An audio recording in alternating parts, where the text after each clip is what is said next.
5 ನಿಮಿಷದಲ್ಲಿ ಕ್ರಿಸ್ಪಿಯಾಗಿ ಕಾರ್ನ್ ಬಜ್ಜಿ ರೆಡಿ ಆಗುತ್ತೆ. ಹಾಯ್ ನಿಮ್ಮೆಲ್ರಿಗೂ ಬಾಂಧಸ್ ಕಿಚನ್ಗೆ ಸ್ವಾಗತ. ನಾವು ಇವತ್ತು ಕಾರ್ನ್ ಬಜ್ಜಿ ಮಾಡ್ಕೊಳ್ಳೋಣ ಬನ್ನಿ. ನೋಡಿ ನಾನು 1 ಕಪ್ ಕಡಲೆ ಹಿಟ್ಟು ತೊಗೊತಾ ಇದ್ದೀನಿ. ಇದಕ್ಕೆ ನೀವು ನಾನಿದು ಒಂದು 4 ಜನಕ್ಕೆ ಆಗೋಷ್ಟು ಮಾಡ್ತಾಯಿದ್ದೀನಿ.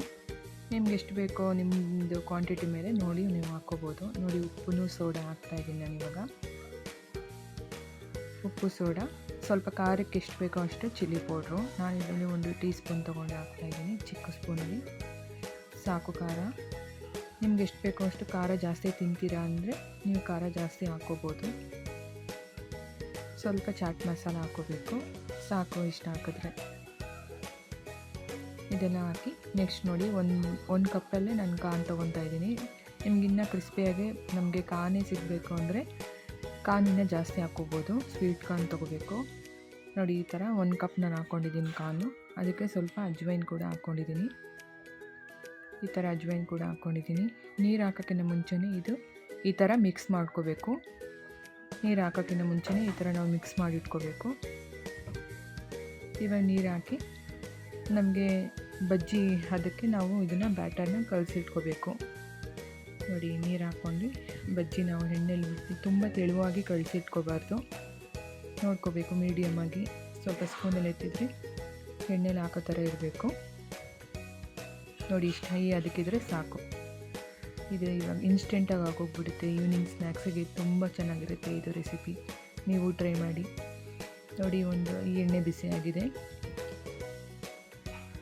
1 ಸ್ಪೂನಲ್ಲಿ ಈ ಥರ ಹಾಕ್ಕೋಬೇಕು. ತುಂಬ ಚಿಕ್ಕದಾಗಿ ಹಾಕ್ಕೋಬೇಕು, ಇಲ್ಲ ಕಾರ್ನ್ ಒಳಗಡೆ ಬೆಂದಿರೋದಿಲ್ಲ. ಈ ಥರ ಚಿಕ್ಕದಾಗಿ ಹಾಕ್ಕೋಬೇಕು.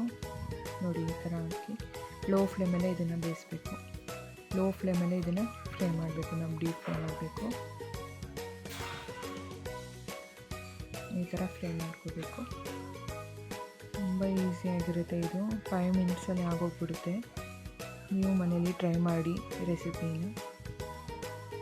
ನೋಡಿ ಈ ಥರ ಎಲ್ಲ ನಾವು ಮಿಕ್ಸ್ ಮಾಡ್ಕೋಬೇಕು. ನೋಡಿ ಈ ಥರ ಮಾಡ್ಕೋಬೇಕು.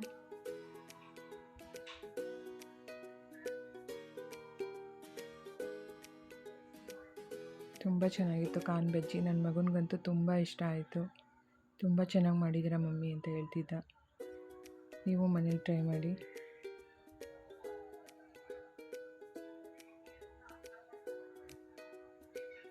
ಅವನು ಹೇಳ್ತಿದ್ದಾನೆ ನೋಡಿ, ತುಂಬ ಚೆನ್ನಾಗಿ ಮಾಡಿದ್ದೀರಾ, ಸೂಪರಾಗಿತ್ತು ಅಂತ ಹೇಳ್ತಿದ್ದಾನೆ. ಬಟ್ ಅದು ವಾಯ್ಸ್ ರೆಕಾರ್ಡ್ ಆಗಿಲ್ಲ. ತುಂಬ ಚೆನ್ನಾಗಿತ್ತು, ಸಕ್ಕತ್ತಾಗಿ ಮಾಡಿದ್ದೀರಾ ಅಂತ ಹೇಳ್ತಿದ್ದಾನೆ. ಇದನ್ನು ಟೊಮೊಟೊ ಕೆಚಪ್ ಜೊತೆ ತಿನ್ನಬೇಕು. ನಿಮಗೆ ಈ ವಿಡಿಯೋ ಇಷ್ಟ ಆದರೆ ಪ್ಲೀಸ್ ಕಮೆಂಟ್ ಮಾಡಿ, ಸಬ್ಸ್ಕ್ರೈಬ್ ಮಾಡಿ, ಲೈಕ್ ಮಾಡಿ.